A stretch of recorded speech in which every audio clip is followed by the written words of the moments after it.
मोदी आया है, जब से पूरे विश्व के अंदर जो उसने डंका बजाया है, वो चाहती तो कांग्रेस भी कर सकती थी। मोदी जी के आने के बाद क्या बदलाव है? बहुत बदलाव है। मोदी जी एक केंद्रीय नेतृत्व है। अगर वो बाहर जाते हैं, विदेश जाते हैं, तो वहाँ के राष्ट्रीय अध्यक्ष और वहाँ का प्रधानमंत्री प्रोटोकॉल तोड़ के एयरपोर्ट पर लेने आता है। ये फर्क है। ये फर्क है। कांग्रेस के राज में सिर्फ भ्रष्टाचार हुआ है। जल्दी ही चुनाव होने वाले हैं, 2024 लोकसभा के चुनाव होने वाले हैं।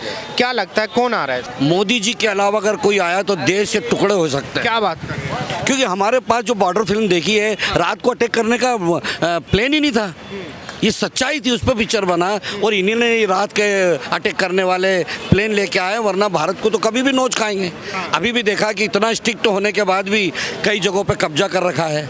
उनको भी अपने को लेना है और इस तरीके से लेना है कि हमारी उन्नति भी नहीं रुके। आज देखिए जिस जगह पे इसकी तरक्की भी हो और हमारा कब्जा भी। इसी तरह जैसे पाकिस्तान को आज सब प्रकार से जो पैसा फंडिंग मिलती थी, पहले विश्व को बता करके कि ये आतंकवादी देश है, उसको हटाया। उसी प्रकार से हमारे मोदी जी जो है बहुत ही शातिर इंसान है, अपने देश के प्रति समर्पित शातिर इंसान है, अच्छे इंसान है। अच्छा, जो लोग कहते हैं कि भाई मोदी जी तो एक गरीब आदमी है, एक गरीब चाय वाला है, उसे कहाँ पता देश कैसे चलता है? कोई चाय वाला हो या कोई भी, सब बचपन में गरीब होते, कोई पेट से अमीर बन के नहीं आता। रतन टाटा की कोई औलाद नहीं है। अंबानी के अगर वो जो 2 बच्चे हुए हैं तो वो उनके भाग्य से हुए हैं, है ना। ये अपने भाग्य, पिछले जन्म के भाग्य से लेकर प्रधानमंत्री बने हैं। मेरे देश को अभी भी खतरा है कि अगर दूसरी पार्टी अगर आ गई लोकसभा में तो भाई साहब पहले से ही घोषणा हो गई 370 हट जाएगी। वो कह रहे हैं केजरीवाल, वो तो उसको वो दे दो पूरा लद्दाख चीन को। ये क्या है? ये नेता हैं। इनको नेता बनने की समझ ही नहीं है। ये एक मेंढक के कुएं के टर्र टर्र करते हैं। उनको मालूम है मेरे लोग कह रहे हैं कि भाई सनातन धर्म को भी खत्म करना है। अरे सनातन धर्म को कौन खत्म, जब अपन गुलाम थे जब नहीं कर पाए। आज तो हमारे पास एक से एक गोले और तोप है। गठबंधन के लोग हैं, जैसे स्टालिन ने बोला, उदयनिधि स्टालिन ने बोला है कि भाई सनातन धर्म डेंगू मलेरिया है, हटाना है इसको। स्टालिन ने बोला डेंगू मलेरिया है, तो हो सकता है उनकी प्लेट्स कम हो गई हो सनातन धर्म से नाम सुनते से ही। तो सनातन धर्म कभी खत्म नहीं हो सकता और जिस दिन खत्म होगा उस दिन कल की अवतार आ जाएंगे। क्या लगता है इस बार देश को कैसे नेता की जरूरत है? बस यार बिल्कुल श्योरली मोदी जैसा नेता ही चाहिए देश को। अगर उनको एक बार और टर्न मिल जाता है तो देश को बिल्कुल जो है ट्रैक पे वो ला देंगे। हर नेता, हर अपराधी, सबको जो है अच्छे व्यवस्थित जमा देंगे। इसलिए मोदी को एक मौका और मिलना चाहिए और ये बहुत ज़रूरी है देश हित में भी। क्या बाकी अगर कोई दल आते हैं, सब लोग मिलके गठबंधन करते हैं तो काम नहीं हो पाएगा इस देश का। केवल वो सरकार, गठबंधन वाले तो अभी गाली गलौज कर रहे हैं। गठबंधन वाले अगर बाइदी हुए आ गए सरकार के अंदर तो इस देश में विकास की जो रफ्तार अभी 100 किलोमीटर प्रति घंटे चल रही है, वो ज़्यादा से ज़्यादा 20-25 किलोमीटर से चलेगी। और ये साल भर 2-4 दल आपस में लड़ते रहेंगे और सरकार किसी काम की वो नहीं रहेगी। इसलिए मोदी को एक टर्न और मिलना चाहिए। मैं भले ही कांग्रेस का मतलब हूँ समर्थक, लेकिन मैं मोदी को चाहता हूँ। मोदी जी देश को बहुत आगे लेके गए हैं। जो काम वर्षों से बहुत ज़रूरी थे वो पेंडिंग थे, ख़ास तौर से महिलाओं के लिए। जैसे तलाक वाला जो मुद्दा है, 3 तलाक वाला मुद्दा, एक महिलाओं की समझो एक तरह की एक सुसाइड वाला ही केस था, उससे बचा लिया उन्होंने। नमक कम तो तब भी तलाक, नमक ज़्यादा तब भी तलाक। अब आज की तारीख में जो है ना, सबसे बड़ा मुद्दा वही महिलाओं का तलाक वाला खेला है। इसके बाद अगर 370 धारा हटाइए वो भी है। तो मोदी जी ने इतने सरपट काम किए हैं कि जिसका कोई जवाब नहीं है। अच्छा, क्या लगता है उसी की वजह से जनता ने विश्वास भरोसा किया है मोदी जी पे? मोदी जी आज की तारीख में कोई भी इनके प्रदेशों में अच्छा कोई नेता नहीं बैठा।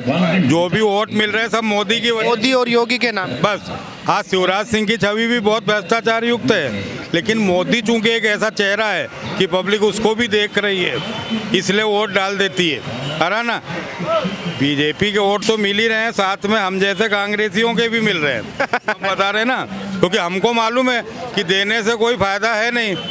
अच्छा, जनता अब समझदार हो चुके, मैं देख रहा हूँ लोग लोकल लेवल पे कांग्रेस का समर्थक कर रहे हैं, लेकिन जब बात देश की आए तो मोदी जी पे विश्वास है। क्योंकि आप देख रहे हो इंडिया जैसे गठबंधन बना, तो बनने के बाद आप देख रहे हो क्या स्थिति बन रही है। अखिलेश यादव अलग चल रहे हैं, ममता बनर्जी अलग चल रही है, ठीक है, लालू अलग चल रहे हैं, लालू के अलावा और जितने केजरीवाल, इनके सबके देखो आप, सबके अपने अपने अलग महत्वाकांक्षाएं हैं। तो कितने लोग प्रधानमंत्री बनाओगे आप? चलो मुझे बताओ। यहाँ तो सिर्फ एक ही चेहरा है, नरेंद्र मोदी। अब यहाँ किसको बैठाओगे? चलो जीता भी देंगे तो इनके बीच में समन्वय कौन स्थापित करेगा? चलो, सबकी अपनी अलग अलग महत्वाकांक्षा। प्रधानमंत्री बनना चाह रहे हैं, जनता से इनको कोई मतलब नहीं है, इनकी कोई कह रहे हैं कि भाई देश बचाना है, तानाशाह से देश बचाना है। हाँ, तो सबसे बढ़िया काम है नरेंद्र मोदी को अच्छे से कमल पे जो है, फूल पे जो है निशान लगा दो और उसको एक बार और मौका दे दो। देश वास्तव में सुधर जाएगा। और देख लो अभी 8-9 सालों में कितना सुधार हुआ है हर चीज़ों में। भ्रष्टाचार तो चलता है हर जगह, लेकिन बाकी जो है कई चीज़ें हैं बहुत महत्वपूर्ण, विकास को लेके बदलाव दिखा है लोगों को। बहुत तगड़ा। और एक जो मुस्लिम तुष्टीकरण नीति जो कांग्रेस वाले अन्य दल चलाते थे, उससे आपको मुक्ति मिली। आप देख रहे हो आज की स्थिति में क्या चल रहा है? क्या कह रहे हैं? मैं ये कहना चाह रहा हूँ कि जब से मोदी जी आए हैं उसके पहले सब फ़ोन पर एक ही बात करते थे, बेटा तू पहुंचा, बेटी तू पहुंची, पापा आप पहुंचे, मतलब कहीं भी बम फूट सकता है। मेरी होटल ताज, जब किसी भारत के पास प्लेन नहीं था, उस ताज होटल में छोटी सी नाव में आ जाते 5, 10, 15 लोग और उसको उधेड़ के रख देते। जमशेदजी टाटा की, जिसने नेहरू जी को प्लेन दिया, आप जाइए प्लेन से और काम करिए देश के लिए, हैं। तो मतलब आतंकवाद का सफाया करना जो बड़ी मुश्किल था, जिसको हमारे देश के गद्दार खुद बुलाते थे कि आइए और आतंकवादी फैलाइए ताकि हमारी सरकार चल सके। और लोग इस तरीके से महंगाई बढ़ाते थे, इस तरीके से भ्रष्टाचार करते थे, हाथ हटाइए, इस तरीके से करते थे कि लोग आतंकवाद में ही बिजी रहें और उनका काम होता रहे। तो किस तरीके से नाम, अगर कोई चोरी, मोदी जी ने क्या किया? जब से मोदी जी आए तब क्या? ये मोदी जी ने ये काम करा है कि एक एक चोर कहीं भी छुपा हो, एक एक आतंकवादी, वो नाम की बजाय वो नंबर से पहचाना जाए, तो एक एक आतंकवादी कहीं भी छुपा हो तुरंत पकड़ा जाएगा और उसे गोलियों से भून दिया जाएगा। अब पहले जैसे उसके लिए कोर्ट नहीं चलेगी। ये बहुत बेस्ट काम करा और पूरी भारत की जनता निश्चिंत होकर कहीं भी आ जा सकती है। देश सुरक्षा के माहौल में है। सुरक्षा के माहौल में पूर्णतः सुरक्षित है। और बाकी जो घटनाएं होती है सभी देश में होती रहती है, दुर्घटना होती रहती है, वो सभी देश में होती है अभी भी। इसीलिए 5 साल क्या और बल्कि 10 साल, वैसे तो वो उनके नियम के अनुसार हो नहीं सकता, लेकिन मोदी जी जब तक स्वस्थ हैं, जब तक इसी प्रकार से चल रहे हैं, उनको ही प्रधानमंत्री बनकर कश्मीर समस्या पूरी तरह हल नहीं हो जाए, लद्दाख समस्या हल नहीं हो जाए, तब तक के लिए तो उनको बनना चाहिए। उनको बना दे। जो देश तो सब मुख्यमंत्री चला रहे हैं अपने स्टेट लेवल पे, ये उनको चाहिए कि प्याज का भाव क्या रखना है, तो टमाटर का क्या। That is Modi ji is the best for the Lok Sabha. I am very proud of my Modi ji.